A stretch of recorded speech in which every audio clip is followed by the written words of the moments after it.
Hello and welcome to the Wake Up Call podcast.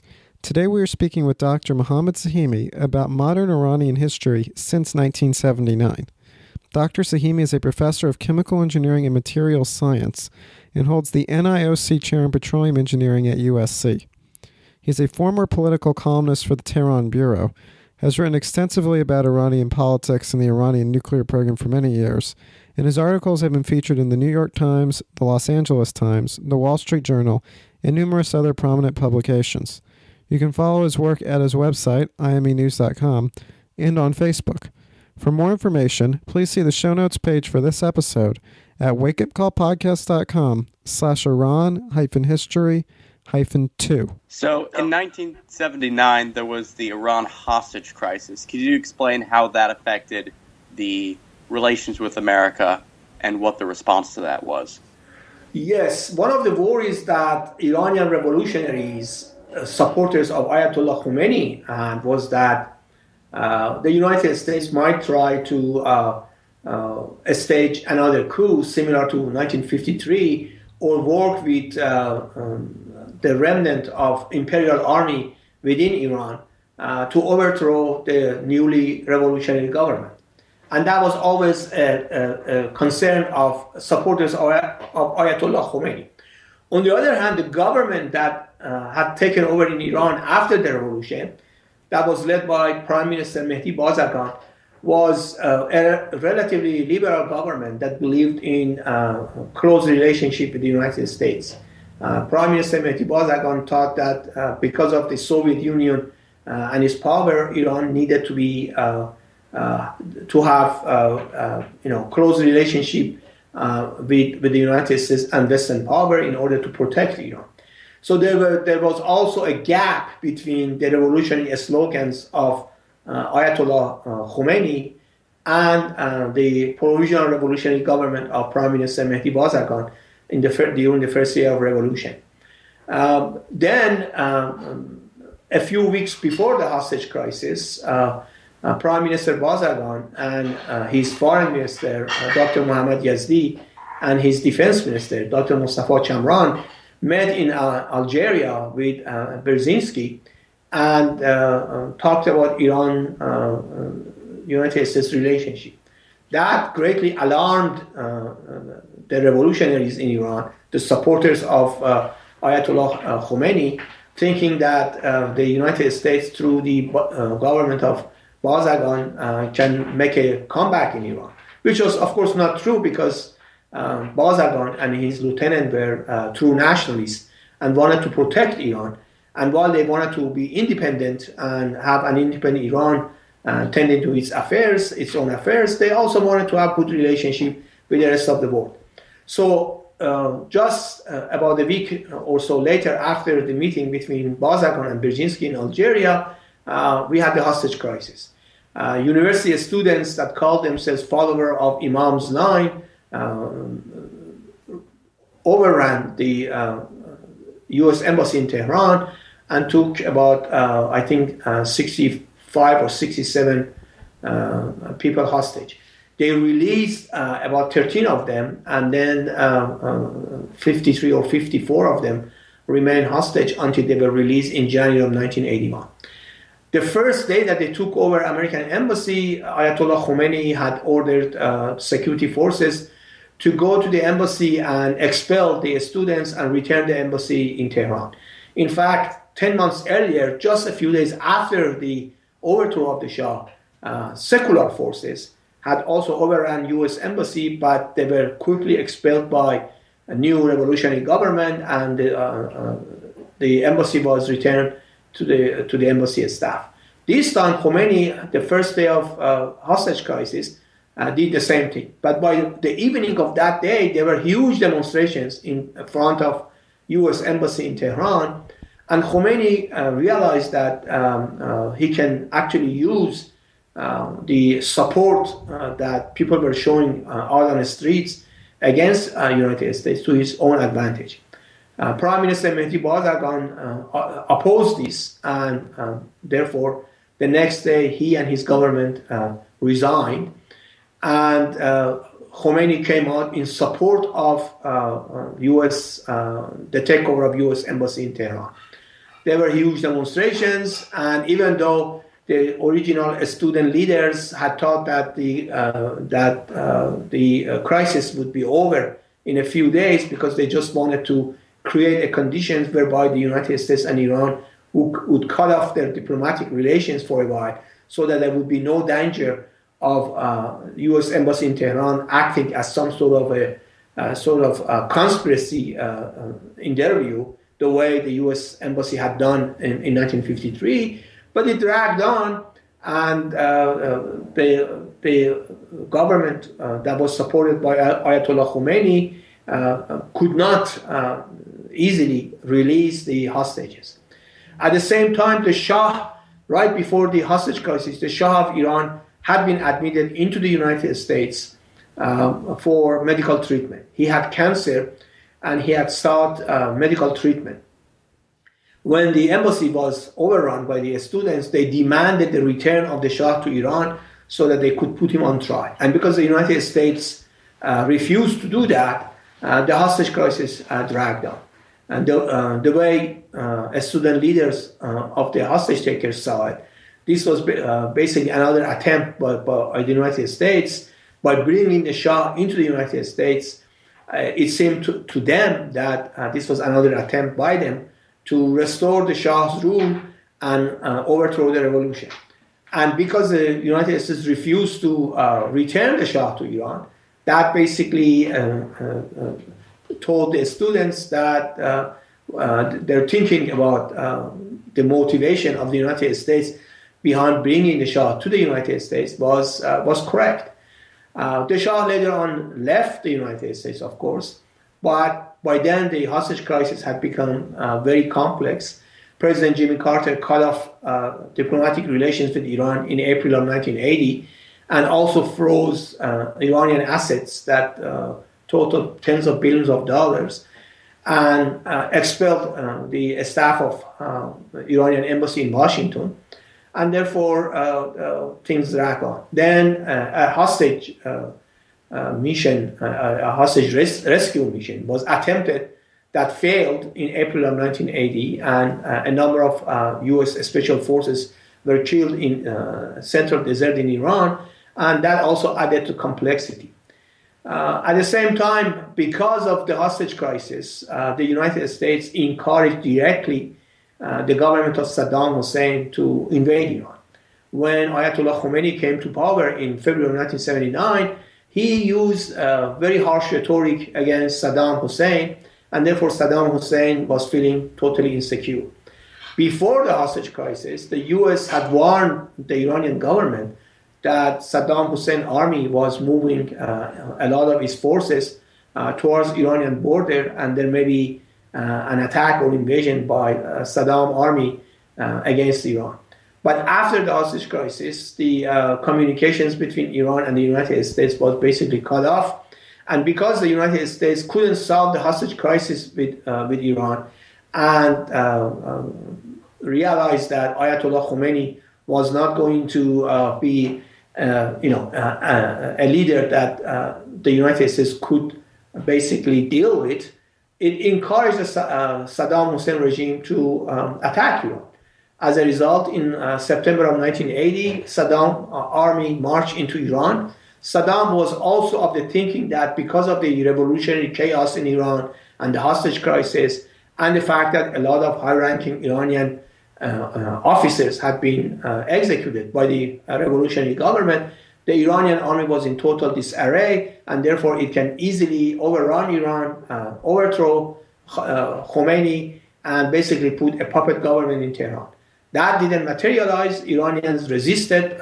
Nationalism in Iran has deep roots. After all, Iran is a nation with 5,000 years of written history, and therefore Iranians are extremely nationalist and proud of their heritage, culture, and everything else. So Iran resisted, but at the same time, the Iranian government needed spare parts for the weapons that Iran had bought during the Shah from the United States, and the United States had refused to provide Iran with those spare parts. So Iranian government thought that by resolving the hostage crisis, they may get their hands on those spare parts. The hostage crisis was finally resolved through negotiations. Iran made a lot of concessions. The terms of the Algiers agreement, according to which the hostages were released in January of 1989, were totally disfavorable to Iran, but Iranian leaders probably thought at that time they had no choice. The hostages were released in January of 1981, just a few hours after President Ronald Reagan took office and President Carter left office. Iranian revolutionaries had vowed that they would never release the hostages as long as President Carter was in office. So as soon as President Carter was out of office, they also released the hostages, and the hostage crisis ended. But that created deep scars in the American people conscience against Iran, and also led to cut off the diplomatic relations between Iran and the United States. From then on, the United States became enemy number one in Iran, and of course, the United States also did a lot of things against Iran. It supported Saddam Hussein in his war against Iran.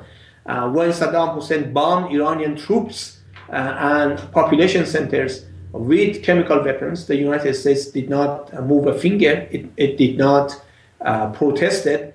It did not allow the Security Council of the United Nations to declare Iraq as the aggressor, and it did not allow the Security Council to protest the use of chemical weapons against Iranian troops and Iranian population centers. And at the same time, because Iranian forces started attacking oil tankers in the Persian Gulf that belonged to Arab nations of the Persian Gulf that were supporting Iraq, the United States and the NATO Navy entered the Persian Gulf and basically supported Iraq and those Arab nations against Iran. So the war eventually ended in July of 1988 after 8 years, but the deep scars that had been left by the hostage crisis in the American people conscious and by the support of the United States for the Saddam Hussein army and its crimes in Iran, in the Iranian people conscious, contributed to the state of affairs between Iran and the United States for many years. All right, so now looking more closely at the 1980s, two events with a big impact, I guess, in Iran, both on everyday life and on views of the U.S., were the Cultural Revolution and then the shooting down of Iran Air Flight 655. Can you talk about those events a little bit and how those played out? Yes, the Cultural Revolution in Iran was basically a sort of attempt by fanatical forces in Iran to control the Iranian universities. After the revolution, and during the first year after the revolution, when there was relative freedom in Iran, Iranian universities became the hotbed of leftist groups' activities. And leftist groups were very strong in Iranian campuses. And the right-wing religious leadership didn't like that. At the same time, the Mujahideen, that was at that time a leftist Islamic organization and was in the opposition, was also very strong in Iranian campuses. So under the name of Cultural Revolution, they raided Iranian universities, killed a number of students, expelled a lot of leftist students and other students that opposed the rules of the clerics in Iran, and shut down the universities for quite some time. They also expelled a lot of faculty, professors that were opposed to what was going on in Iran, and they started purging basically the whole apparatus of higher education in Iran of secular and leftist people. And that, of course, contributed also to the bitterness that existed between the government on the one hand and opposition groups on the other hand. When the Mujahideen took up arms in June of 1981 and declared an armed struggle against the government, and assassinated a large number of Iranian government officials. That also added to the agitation. And in retaliation, the Iranian government also executed a large number of political activists, both belonging to Mujahideen and secular leftist groups. The total number of people that were executed is not really known, but the best estimates put it anywhere between 12,000 to 18,000. So thousands of people were executed during that period, and culminated with the execution of about 4,000 political prisoners right after the end of Iran-Iraq war. So this was all, we can basically trace back the root of all of this to the cultural revolution that you mentioned. That was one thing. The other thing was right before the end of Iran-Iraq war, this passenger airliner that belonged to Iran Air took off from an Iranian port on Persian Gulf in Bandar Abbas to fly to United Arab Emirates. But the U.S. Navy shot down the passenger airliners, and 290 people, including 63 children, were killed. The airliner was totally destroyed, and everybody that was on board was killed. The total number was 290 people. So that the downing of Iranian airliner, the intervention of the United States and its allies on behalf of Saddam Hussein, both by providing him weapons and intelligence data, tankers of 1987, 1988, contributed again to bitterness that existed in Iran, at least among Iranian officials, against the United States. And these two also contributed to not having any diplomatic relations between Iran and the United States for decades. That continues to this date. Let's jump all the way forward to 2005 and Ahmadinejad. What was his administration like, and what were some big events during his administration and kind of modern day 21st century Iran? Well, Ahmadinejad presidency all started with intervention of the security forces in the election. In the Iranian presidential election system, if no candidate receives more than 50% of the vote, the election goes into second round. When the elections for 2005 presidential election in 2001 were held, in the first round, nobody got more than 50% of the vote. The number one vote getter was Akbar Hashemi Rafsanjani, who was close to Ayatollah Khamenei for many years and was one of the main lieutenants of Ayatollah Khomeini, but the security forces and intelligence forces were against him. So in the first round of the election, he got the highest number of votes. The second person who was supposed to go with him to the second round of the elections were Mehdi Karoubi, who was a Speaker of the Parliament from 2000 to 2004, and he was a reformist cleric. But the votes were basically, it's not clear, but there was indication that there were irregularities in vote counting, and therefore all of a sudden, instead of Karoubi and Rafsanjani going to the second round of the election, it was Ahmadinejad who went to the second round of elections with Rafsanjani. In the second round of elections, Ahmadinejad and his allies in security forces manipulated the votes. At that time, Rafsanjani wasn't a figure that was very popular in Iran, because a lot of people thought that Rafsanjani had a big hand in what was happening in Iran. And these two together gave rise to Ahmadinejad administration in 2005.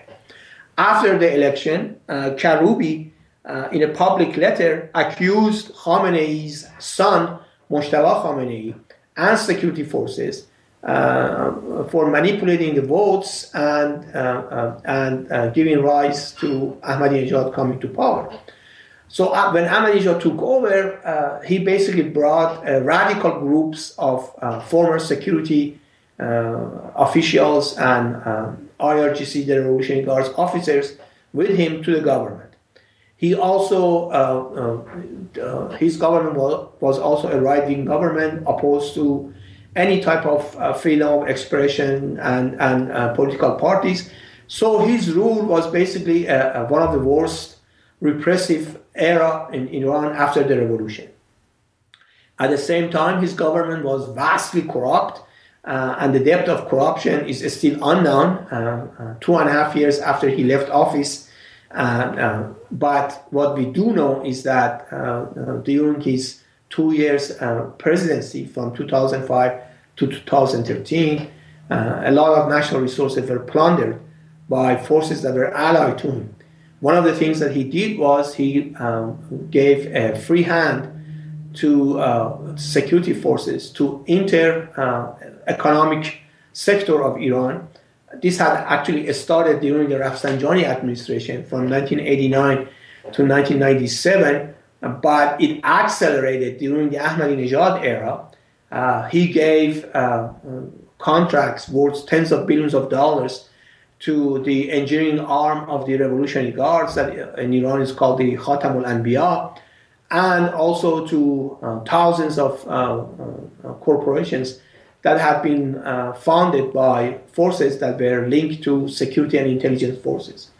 The result was that, first of all, there was no control on what these companies and corporations were doing. Secondly, the corruption basically deepened to a great extent. And third, because of the suffocating repression during the Ahmadinejad era and lack of any independent, free press that could criticize and reveal the depth of corruption in Iran, Iran experienced one of the worst, darkest periods in over the past, I would say, 100 years. Then we had the Green Movement of 2009 when Ahmadinejad was up for re-election, and former Prime Minister Mir Hossein Mousavi, who was Iran Prime Minister from 1981 to 1989, and had an excellent reputation for being completely uncorrupted and being a very pious and clean man, ran as a candidate of the reformists in that elections. But again, security forces intervened. Ayatollah Khamenei had made it clear that his preference was for Ahmadinejad to continue as president, and security forces also intervened. After that elections, many secret tapes of speeches by officers of the Revolutionary Guards were leaked to outside Iran and were put on the internet, in which officers of the Revolutionary Guards, including Major General Muhammad Ali Jafari, who was and still is the chief of IRGC, talked about the necessity of preventing the reformists from taking power and the removing Ahmadinejad from office. So the Green Movement, led by former Prime Minister Mir Hossein Mousavi, was born in the aftermath of the fraudulent election of 2009, and staged large demonstrations in Iran, especially during the summer of 2009. Thousands of people were arrested, hundreds were put on show trials and given long jail sentences. And at least by my count, in an article that I published at that time, at least 120 people were killed. The government claims that about 37 people were killed, and also claims that most of those 37 people were its own Basij militia and a branch of security forces. But independent accounts of who was killed and who were they indicated that at least 120 people were killed. The vast majority of them were people who were demonstrating against the government and the fraudulent elections. The repressive state after the election became even worse. Many reformist leaders were jailed. Some of them are still in jail. after 7 years after the Green Movement and that presidential election. And Iran experienced one of the worst eras in its contemporary history. At the same time, Ahmadinejad ratcheted up its rhetoric against the West. It greatly expanded Iran's uranium enrichment program. And although the uranium enrichment program was a totally peaceful program, the United States used Ahmadinejad rhetoric against the West and also against Israel to start imposing crippling economic sanctions against Iran. So by the time Ahmadinejad was out of office, very severe economic sanctions had been imposed on Iran. That, together with the deep and incredible corruption of Ahmadinejad administration, greatly contributed to a state of terrible economy in Iran that resulted in very high rate of inflation, very extensive unemployment, recessions, and so on and so forth. So the hardliners in Iran, led by Ayatollah Khamenei, recognized that that state of affairs could not continue.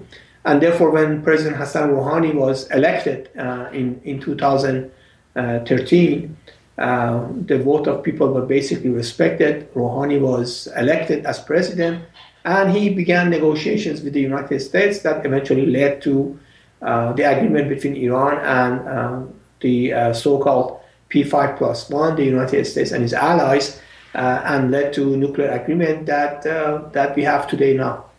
All right.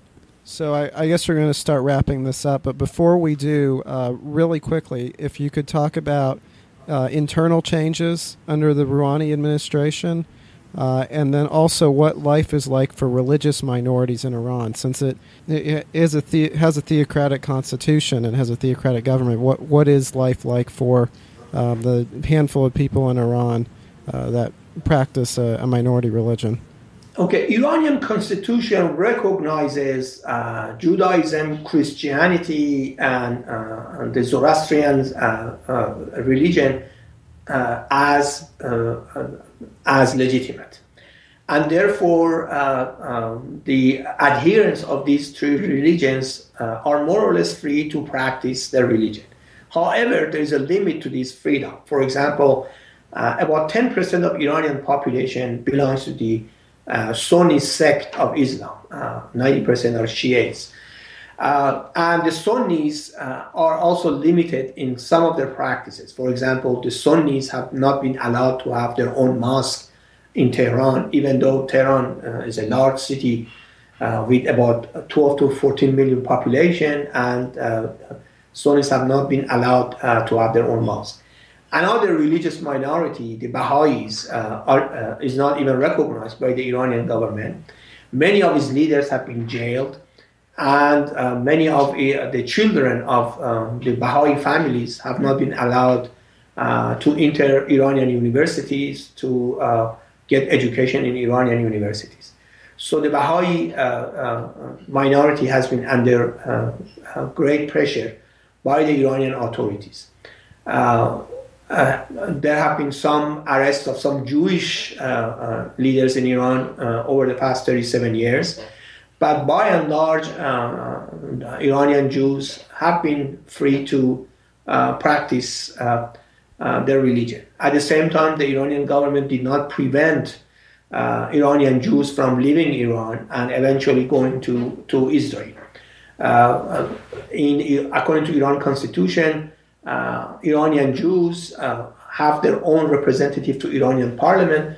So even though we only have about 10,000 Jews remaining in Iran, out of about 85,000 Iranian Jews that we had before the revolution, they still have one representative set aside for them that they choose among themselves and send to Iranian parliament in order to protect their own interests as a religious minority.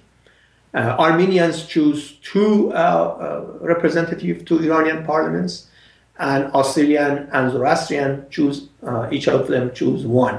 So 5 representatives to Iranian parliaments have been set aside for Iranian minorities. Of course, given the Islamic restrictions on a lot of things that are imposed on every Iranian, the Iranian minorities also have to follow the same type of rules and laws that has been imposed on the rest of the population. That's for a religious minority in Iran. But I should emphasize that these restrictions are for all of Iranians. For example, the hijab or the cover for women is for everybody, not just Muslims, but for everybody. So given that the vast majority of Iranian people are Muslims, they basically have the same restrictions as every religious minority.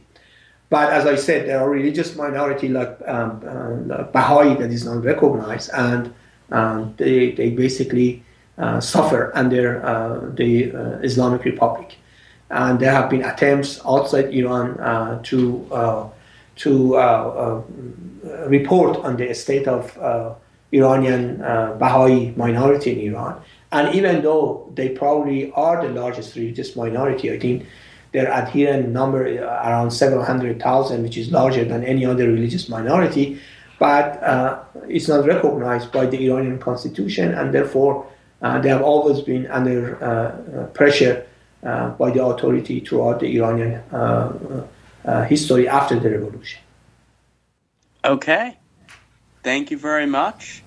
Do you have any additional readings that people can find online, and how can people follow your work? I have extensive archives in Tehran Bureau, for which I wrote from 2008 to 2012. I have extensive archive at Huffington Post, at National Interest, at antiwar.com, several other websites that I have published there, as well as my own website, Iran News and Middle East Reports, where all of my articles that have been published after I left Tehran Bureau in 2012 are archived.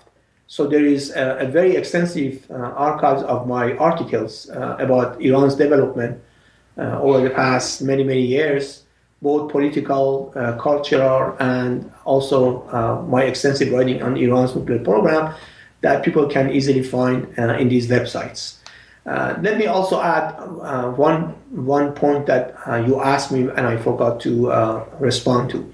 Sure. Life in Iran after election of President Hassan Rouhani has improved, at least relative to the era of Ahmadinejad. The cultural environment in Iran is a little bit more relaxed. The university campuses are a little bit more active. It is nowhere where we would like it to be, but at least relative to the era of Ahmadinejad, the culture and political environment are more relaxed. Many books that were not allowed to be published during Ahmadinejad have been published. The websites and Iranian press have a little bit more freedom in criticizing what's happening in Iran, although they are still very tightly restricted. But everything is relative, and relative to the era of Ahmadinejad, at least, the life is a little easier. The economy is still in terrible shape, although the inflation has been controlled and has been reduced from something like 50% at the end of Ahmadinejad administration to something around 10%.